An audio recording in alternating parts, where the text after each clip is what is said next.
So today we're going to talk about blockchain, real life use cases. So if next time someone tells you what is that Bitcoin stuff used for anyway, you can explain this or direct them to this video because this is incredibly important. So recently, a while back, last week, I did a video about this, and I just want to recap this for a moment because I'm going to show you real life issues that blockchain can fix. Real life issues that run the risk of sending America and the rest of the developed world into total financial apocalypse. So stay tuned, and in this short video, we're going to cover it all. So I explained in this previous video, you can come watch this video, it's on my channel, and I'll put a card above. But basically, I explained that this was Bitcoin's biggest use case. And I was talking about how money is created. And part of what happens is the government says that they need more money to pay their bills. They need more money for whatever reason. What they typically do, they don't have money. They don't take enough money in from taxes. So what they do is they write a bond, or they sell a bond to the Federal Reserve in the form of a U.S. Treasury. The Federal Reserve buys the bond, and they don't buy it with actual money, by the way. It's just numbers on a ledger. They buy the bond, meaning they didn't actually have the money. Think about the way that happened the very first time. The government sold a bond and said, hey, it's IU, a U.S. Treasury, we're going to pay you back, we're going to borrow, hypothetically $1 trillion, and we're going to pay you back with interest. The Federal Reserve gives them $1 trillion. It literally appears like a formality, except the government then takes in tax revenue and whatnot and pays back the Federal Reserve with real money. I mean, like, this is the only part of this that is really real. They pay them back with interest. But what does the Federal Reserve do? The Federal Reserve does not sit on those notes. The Federal Reserve sells the treasuries, and they sell the treasuries to other foreign countries. And this is what causes the US dollar to remain what's the world reserve currency, because so many countries own treasuries backed by our dollars. And that's all well and good as long as you've got people willing to buy the treasury so the Federal Reserve can take the money in, because that's actually where the Federal Reserve now gets the money to give to the government. So, and that's what happens. So money, the government pays back the loan, so to speak, and the Federal Reserve sells that paper. By the way, this is what a lot of banks do with the loans on their books. They sell it to other smaller banks, sell it to bigger banks typically. And that's what a lot of your finance companies do. This is part of the mortgage housing, the housing crisis that occurred in 07, 08, 09. Part of what happened is these mortgage companies were giving people mortgages, and then instead of waiting to collect, over 30 years, the mortgage plus interest, they would sell that mortgage to like an investment bank or a larger bank for basically upfront money. And they would use that money to create more mortgages. So this is what's happening here. This all works good as long as the Federal Reserve is able to keep selling the U.S. Treasuries. And in theory, most people assume this never ends. There's always someone wanting to buy U.S. Treasuries. But you see, I was on this website earlier today. This is Drudge Report. I was on their archives this morning. I pulled it up at about 8:15, a little after 8 o'clock. And what did I see? I saw this headline this morning. This isn't what's up here now. This is what was there this morning when I looked at this. And when you watch this video, it'll be tomorrow morning. But this is what was up here. And I happen to notice this: foreign buyers dump treasuries. You have to be looking for this stuff. Once you understand it, you will see glimpses that you're not crazy. Sometimes when people learn this stuff, they think it's impossible. Like, what do you mean? What do you mean the Federal Reserve creates money? What do you mean they charge interest and they have, no necessary reason to do so? What do you mean they're not a public government-owned entity? What do you mean they don't have any gold reserves? What do you mean they're just a private organization? I mean, people think you're crazy. But once you explain this and people actually listen, and then once you're awake or aware, you start seeing stuff. And I saw this on this. I don't care about this nonsense. This is all a bunch of dog and pony show. It is what it is. I'm not saying there's no validity to it, but this is what's important. I saw this and I was like, holy crap. Crazy thing is, and about 30 minutes later, this was gone. Foreign buyers dump treasuries. Take a look at this.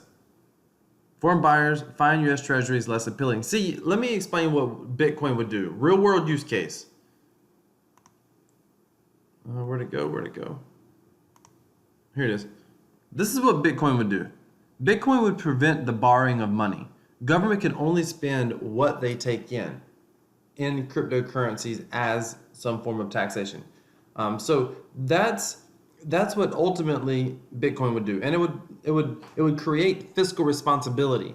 We wouldn't have an entire country that is built on debt. We have an entire economy. It's called Keynesian economics. It is built 100% on debt. It has to be on debt. If you've seen the video Money as Debt, you know what I'm talking about. If not, I'll put the video Money as Debt in the card in the top right hand corner. So go take a look at that now. It'll show up just like this and you'll be able to click on it. Go take a look at that now. But if you watch that video, then you understand our whole economy exists because of debt, and it unfortunately is a literal Ponzi scheme that ultimately has to end at some point. Keynesian economics is built on a bit of it is a Ponzi scheme. I hate to sound dramatic, but once you understand it, you're like, oh my goodness, wow. So when you see that they're foreign buyers, this is basically when a Ponzi scheme will get to the end of its life, when there's not enough buyers. And right here, foreign buyers find U.S. Treasuries less appealing. Some overseas investors appear to be taking a pass on U.S. debt. The reason they take a pass on it is because there's a little bit of concern. The reason you wouldn't buy U.S. debt is because you're afraid that they might not be able to pay it back. And you start seeing kind of the handwriting on the wall. You can say what you want to about Donald Trump. People like him, people hate him. Let me set this clear. Most people are wrong on why they like him, and most people are wrong on why they hate him. The single greatest risk that he is doing to our future, and by the way, Obama did the same thing. People get so partisan politics, they root for the red team, rah, rah, Republican. They root for the blue team, rah, rah, Democrats. I just lost subscribers. But it's the truth. It is what it is. It's the truth. I don't care if you're a Republican or a Democrat. At the end of the day, ultimately, I'm assuming we all want to live in a better country, in a better place, and we want to get better as a country. But what most people are missing, there's this big dog and pony show going on, and what we're missing is the economic collapse that is on the way. The idea that foreign buyers are backing away from U.S. Treasuries is scary. And this has occurred. There's been several times since early 2000s that there's been huge dips, and this is what quantitative easing was. One of my commenters said, hey, you need to talk about quantitative easing. This video is already long enough, but let me explain what quantitative easing was. Quantitative easing was when they couldn't find enough buyers, the Federal Reserve started buying it anyway, which means they were literally artificially buying up the U.S. They were selling the U.S. Treasuries to themselves. They're never supposed to do that. They've never done it in history. That is the whole bedrock of our financial system is as long as somebody's willing to buy our treasuries, then we can sell them. When they're no longer willing to buy our treasuries, then that's supposed to cause the U.S. government to fall back in line. That's supposed to be part of the checks and balances. Okay, we got to get our house in order. Okay, our credit rating is dropping. Okay, people don't want to buy our debt. So this is a wake-up call. No, instead, the Federal Reserve, instead of selling the treasuries, they bought them themselves. Meaning they were literally just moving paper money around. I hope you can understand the gravity of that, and I'm probably not doing it justice. But when you see that foreign buyers, this is a real news headline right here. Came out yesterday, 2 days ago by the time you watch this video. This is a real news headline. Foreign buyers are backing away from U.S. Treasuries. You see, we don't have to worry about an economic time bomb, which is on the way.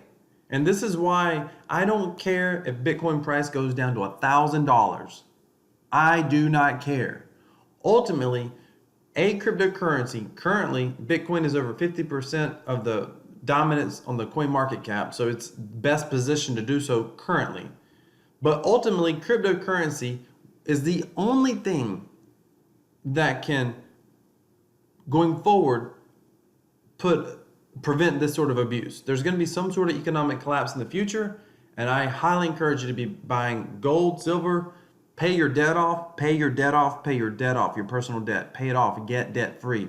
Buy gold, silver, and cryptocurrencies in whatever order you think is important. That's not financial advice, but you have to make the decisions. Look at what's going on around you, make your own decisions. Hey, put your comments down below. Am I crazy? Am I off my rocker? Am I spouting nonsense? You got questions about this? I'm not going to swear I can answer them, but there's a lot of smart subscribers that comment on my videos, and they will even put comments down below to help me out, because they know that I'm trying, and I appreciate this community more than anything. You all know that I'm trying to get the message out there. I don't always articulate it the best, but you give me grace and you do your best to help correct where I'm wrong. And you do a good job in the comments to be able to respond to other people when they have questions.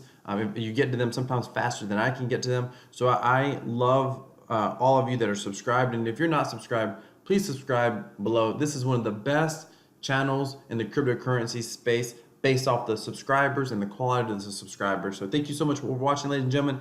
Let me know if I'm crazy. Put the comments down below. Thank you so much.